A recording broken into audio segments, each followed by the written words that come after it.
Hello students, welcome to Saraswati international academy. आज हम 10th standard maths के लिए चैप्टर नंबर 4 क्वाड्रेटिक इक्वेशन का 10th पार्ट देखने जा रहे हैं।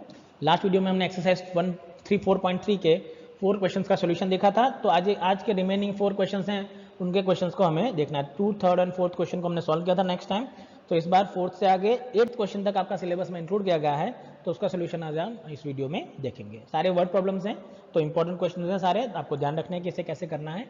तो स्टार्ट करते हैं आज के वीडियो को। तो सबसे पहला क्वेश्चन जो आएगा वो है क्वेश्चन नंबर 5। क्वेश्चन नंबर 5 में बोला गया है कि in a class test the sum of Shefali's marks in the mathematics and English is 30. Had she got 2 marks more in the mathematics and 3 marks less in the English, then the product of the marks would be 210. Find her marks in the 2 subjects. सो मुझे यहाँ पे क्या करना है कि मुझे बोला गया कि शेफाली के टोटल मार्क्स है 2 सब्जेक्ट मिला के 30। अगर उसे मैथमेटिक्स में 2 मार्क्स कम ज़्यादा मिल जाते और इंग्लिश में 3 मार्क्स कम हो जाते तो उन दोनों का प्रोडक्ट हो जाता 210। So find her marks. तो अज्यूम कर लेते हैं कि let marks in mathematics be x and marks in English be y. चलिए, फर्स्ट कंडीशन है sum of the marks is 30। So first condition according to the question और given conditions what we can write कि that x plus y is equal to 30। चलिए, अब क्या बोला गया था नेक्स्ट क्वेश्चन में कि अगर मैथमेटिक्स में 2 मार्क्स ज़्यादा आ जाते, मतलब कि x में हो जाता +2 और y मैथ्स में 3 मार्क्स कम हो जाते तो y3 हो जाता, तो इन दोनों का प्रोडक्ट मतलब इन दोनों का मल्टीप्लिकेशन कितना हो जाता 210। So therefore second condition will be x plus 2 into y minus 3 equals to 210। चलिए, अब सेकंड क्वेश्चन में से मैं y की वैल्यू फाइंड कर सकता हूँ। y की वैल्यू क्या होगी 30 माइनस एक्स, तो पुट कर देते हैं। So from 1 and 2, from equation 1 and 2 मुझे क्या मिलेगा। इक्वेशन देखिए सबसे पहले, तो मुझे सबसे मिलेगा x plus 2 into 30 minus x minus 3 is equal to 210। चलो 30 माइनस 3 हो जाएगा 27। So I will get it is x plus 2 into 27 minus x equal to 210। चलो मल्टीप्लाई करने पे मिलेगा 27x। इसे सिंप्लीफाई करने पे मुझे क्या मिलेगा, सबसे पहले मिलेगा 27x minus x square plus 54 minus 2x is equal to 210। सबको इधर शिफ्ट करेंगे तो I will get x square plus 25x minus 210 minus 54 equal to 0। So therefore I will get equation 27x minus x square plus 54 minus 2x equal to 210। So therefore the equation will become x square minus 25x plus 156 equal to 0। तो इस तरीके से मुझे मेरा answer यहाँ पे देखने को मिल सकता है इजीली। तो मुझे यहाँ पे देखना है कि मेरा आंसर कैसे आएगा। चलिए, अब इसके बाद क्या करना होगा, यहाँ पे क्वाड्रेटिक इक्वेशन में 156 के ऐसे फैक्टर्स कि जिनका मल्टीप्लिकेशन या डिवीजन आ जाए 25। तो अभी आपने करके रखा है 25 आना चाहिए, तो 27 इंटू 2 कितना होगा, उसे करो ऐसे कुछ कि 156 है मेरे पास, 156 को डिवाइड बाई 2 करेंगे आप तो 78 हो जाएगा। देखिए 78 को डिवाइड बाई 2 करेंगे तो 39 इंटू 4 हो जाएगा। 39 को आप करेंगे तो 13 हो जाएगा और 39 इंटू 3 इंटू 4 हो जाएगा, तो ये हो जाएगा 12 और 13, तो एडिशन 25 और मल्टीप्लिकेशन 156। सो देयरफॉर आपका फैक्टर होगा x minus 13 into x minus 12 equals to 0। आपके फैक्टर हो गया x minus 13 into x minus 12 equals to 0। तो ये दोनों फैक्टराइजेशन आपके कंप्लीट हो गए। चलिए, अब इसके बाद क्या करना है आपको फैक्टराइज करने के बाद। So therefore either x is equal to 13 और x इक्वल टू 0, दोनों में से कोई भी एक ही आंसर पॉसिबल होगा, x equal to 12। So first answer either x is equal to 13 और x इज इक्वल टू 12। चलो, x की वैल्यू अगर 13 लूंगा तो y होगा 13 minus 13। So when x is 13 y is 17 and when x in 12 y is 18। सो यहाँ पे 2 answer आएंगे, दोनों आंसर मुझे वर्ड्स में बताने पड़ेंगे क्या होगा। तो फर्स्ट केस आएगा hence marks in mathematics is 13 and in English are 17 और marks in mathematics are 12 and in English is are 18। तो इस तरीके से मुझे मार्क्स यहाँ पे देखने को मिल सकते हैं, बस मुझे ध्यान रखना है कि मैं कैलकुलेशन कैसे अप्लाई कर रहा हूँ यहाँ पे। ठीक है, चलिए, तो ये हो जाएगा आपके 5th क्वेश्चन का सोल्यूशन। अब आगे बढ़ते हैं नेक्स्ट क्वेश्चन की ओर। नेक्स्ट वर्ड प्रॉब्लम आपको दी गई है, वो बोला गया है कि the diagonal of a rectangular field is 60 meter more than the shortest side. If the longer side is 30 meter more than the shorter side, then find the sides of the field. चलो rectangular field है, मतलब मुझे एक rectangle given होगा यहाँ पे, उसकी field की गिवन है। मुझे बोला गया कि शॉर्टेस्ट साइड, मतलब शॉर्टेस्ट साइड को सपोज मैं अज्यूम कर लेता हूँ x, तो ये लॉन्गर साइड होगी, तो लॉन्गर साइड क्या है 30 metre more than the x, और जो डायगोनल है इस तरीके से, डायगोनल क्या होगा 60 मोर देन द x। तो इस तरीके से मुझे डायग्राम मिलेगा। तो अज्यूम कर लेते हैं सबसे पहले कि लेट द शॉर्टेस्ट साइड, क्योंकि दोनों डिपेंड कर रहे हैं शॉर्टेस्ट साइड पे, तो उसे अज्यूम करेंगे। तो shortest side of the rectangle be x metre, so therefore then longer side is x plus 30 and the diagonal is x plus 60। तो मुझे कुछ ऐसे डायग्राम देखने को मिलेगा जैसे मैंने बताया फेयर डायग्राम। अब यहाँ पे अगर आप देख सकते हैं तो ये रेक्टेंगल है, मतलब ये क्या होगा 90 डिग्री, तो ट्रायंगल एबीसी पे आप पाइथागोरस थ्योरम अप्लाई कर सकते हो यहाँ पे, तो अप्लाई कर दो। So therefore by using Pythagoras theorem for ABC, for triangle ABC, मुझे क्या मिलेगा, it is AC square equals to AB square plus BC square. So therefore x plus 60 whole square is equals to x square plus x plus 30 whole square plus x square. चलो expansion करेंगे तो I will get x square plus 120x plus 3600 equals to x square plus 60x plus 900 plus x square. चलिए एक x square आप cancel कर दीजिए यहाँ से, 120x इधर जाएगा तो माइनस 130 और 3600 आएगा तो माइनस 3600। सो देयरफॉर आपको मिलेगा x square minus 60x minus 2700 equals to 0। चलो 2700 कैसे फैक्टर कि जिसका आंसर 90 आना चाहिए, 60 आना चाहिए। तो आपको पता है कि 9 3 27 है, तो 90 इंटू 30 क्या होगा 2700, और 90 माइनस 30 क्या हो जाएगा 60। तो मतलब इसके भी दो फैक्टर क्या होंगे, therefore it is x minus 90 larger number है और x प्लस 30 इक्वल्स टू 0। तो दो नंबर आपके पास आ गए। सो देयरफॉर x की वैल्यू क्या आएगी, x माइनस 90 इक्वल्स टू 0 और x plus 30 equals to 0। Therefore x is equals to 90 और x is equals to minus 30। अब माइनस 30 तो रिजेक्ट हो जाएगा क्योंकि x तो एक लेंथ है और लेंथ कभी भी नेगेटिव नहीं होती है। सो देयरफॉर मुझे x मिल गया है, तो मतलब shortest side of the rectangle क्या हो जाएगी, therefore the shortest side is 90 metre. चलिए तो लॉन्गर साइड क्या होगी, so longer side is x plus 30, so it is 120।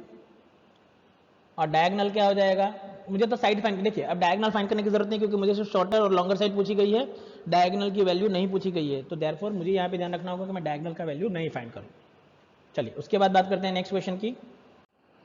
Next question आपको दिया गया है question number 7, that difference bit of the square of the two numbers in 180, the square of the smallest number is 8 times the larger number, find the two number. चलिए मुझे बोला गया है कि difference of a square of a two number, मतलब suppose एक number x होगा दूसरा नंबर y होगा, तो उसके स्क्वायर का डिफरेंस होना चाहिए 180। और स्मॉलर नंबर, अब देखिए स्मॉलर नंबर और लार्जर नंबर, यहाँ पे आप जब भी दो नंबर अज्यूम करेंगे आपको एक नंबर को स्मॉलर बताना होगा और एक नंबर को लार्जर, क्योंकि आपका डिफरेंस है पॉजिटिव है, तो लार्ज माइनस स्मॉल का स्क्वायर करेंगे आप, वो इक्वल्स टू 180 आना चाहिए। देखिए लार्ज का स्क्वायर और स्मॉल का स्क्वायर होगा, तो यहाँ पे जब आप नंबर अज्यूम करें तो आपको प्रेडिक्टली बताना होगा कि कौन सा नंबर आपने लार्ज अज्यूम किया है। तो let some smaller number be x and the larger number be y, y is greater than x बोला गया। मैंने अज्यूम किया कि स्मॉलर नंबर x है और लार्जर नंबर y है, तो मैंने बताया कि 180 कब आएगा, larger square minus smaller square. तो अकॉर्डिंग टू द कंडीशन मुझे क्या मिलेगा, सबसे पहला इक्वेशन क्या मिलेगा कि that y square minus x square equals to 180। x square minus y square नहीं लिखना है क्योंकि स्मॉलर नंबर है वो x। चलो सेकंड कंडीशन है स्मॉलर नंबर का square equals to 8 times of the larger number, तो स्मॉलर नंबर क्या है x, 8 times of the larger number, therefore यहाँ पे लिख सकते हैं कि therefore x square is equals to क्या होगा 8y। This is the second equation. चलो फ्रॉम 1 and 2 मैं क्या कर सकता हूँ, यहाँ पे x स्क्वायर की वैल्यू जो है वो यहाँ पे रिप्लेस कर सकता हूँ। सो देयरफॉर आपको क्या मिलेगा, it is y square minus 8y is equals to 180। चलो 180 को इधर शिफ्ट कर लीजिए, so you will get y square minus 8y minus 180 equals to 0। चलिए ये इक्वेशन आपको मिल गया एकदम सिंपल तरीके से, तो आपको आइडिया आ गया क्या करना है। चलिए स्प्लिटिंग द मिडिल टर्म, 180 के फैक्टर तो 18 इंटू 10 ही होगा आपके लिए, तो देयरफॉर इसे लिख सकता हूँ y square minus 18y plus 10y minus 180 equals to 0। चलिए फर्स्ट टू टर्म में से क्या कॉमन निकाल सकते हैं आप y, सेकंड टू में से निकाल सकते हैं 10, so therefore I will get y into y minus 18 plus 10 into y minus 18 equals to 0। So therefore y is equals to y plus 10 is equals to y minus 18 equals to 0. Therefore y minus 10 equals to 0 और y equals to minus 10 which will be rejected. मैंने y equals to minus 10 लिखा है और minus 10 क्या हो जाएगा, rejected. और y minus 18 equals to 0, therefore y is equals to 18. तो मुझे y की वैल्यू मिल गई है, y क्या है आपका पास 18 है. चलिए x की वैल्यू फाइंड करनी है. x के लिए क्या कर सकता हूँ मैं, यहाँ पे डाल दूँ. तो therefore अब आपको क्या मिलेगा, देखिए यहाँ पे ये वैल्यू करने के बाद मुझे जो लार्जर नंबर और स्मॉलर नंबर चाहिए वो कैसे मिलेगा वो देखिए. तो मुझे वाई स्क्वायर की वैल्यू निकालनी है. तो therefore वाई स्क्वायर आपको क्या मिलेगा, therefore from second equation we get x square equals to 18 into 8 will become 144.